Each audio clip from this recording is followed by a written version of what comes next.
Bien, nous, Monsieur le Président, on a une approche qui est différente. Et oui, on l'assume pleinement.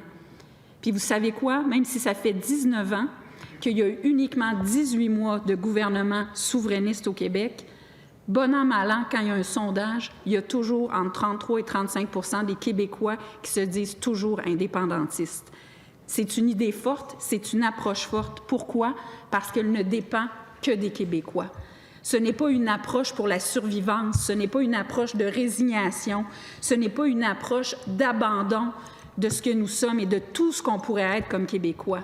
C'est une approche courageuse, c'est une approche qui dit, nous, on a assez confiance dans les Québécois pour penser que oui, ils méritent de pouvoir aller au bout d'eux-mêmes. Oui, ils méritent à leur tour d'avoir confiance en eux, assez confiance en eux pour se dire oui, pour arrêter le recul, pour arrêter le déclin, pour arrêter cette idée qu'on va juste se battre pour préserver ce qu'on a. Non, on devrait se déployer pleinement. Et vous savez quoi?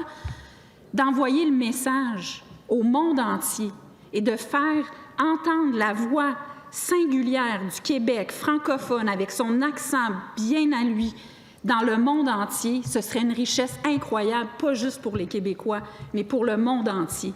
On parle de biodiversité, on parle de diversité culturelle. Bien, moi, je crois assez dans le Québec pour penser que la voix du Québec, elle mérite de résonner partout et que la culture du Québec, elle doit aussi avoir sa pleine place, pas en chuchotant sur un strapontin à l'UNESCO où on espérerait pouvoir être entendu, non, de sa propre voix.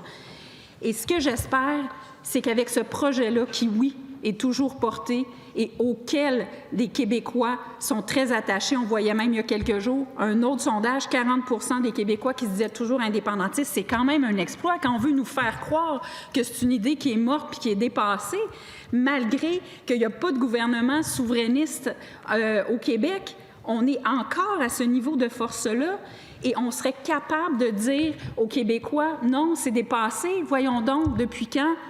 Qu'être soi-même pour une personne ou une nation, c'est dépassé.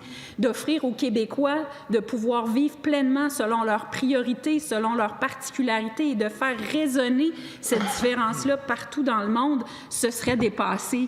De pouvoir dire à tous ceux qui veulent venir vivre ici que oui, on va les accueillir avec cette langue française qui est notre socle commun, mais surtout, est-ce qu'il y a plus beau projet que de dire à tous ceux et celles qui sont ici, nouveaux arrivants comme anciens arrivés, plus jeunes, plus vieux, gens des villes, gens des campagnes, gens des régions, gens de la métropole, qu'on va travailler ensemble. Ça va être notre nouveau point de rencontre, ce projet, ce nouveau pays du Québec qu'on va tous forger ensemble, qu'on va tous bâtir ensemble. Moi, c'est ça l'ambition que je nous souhaite.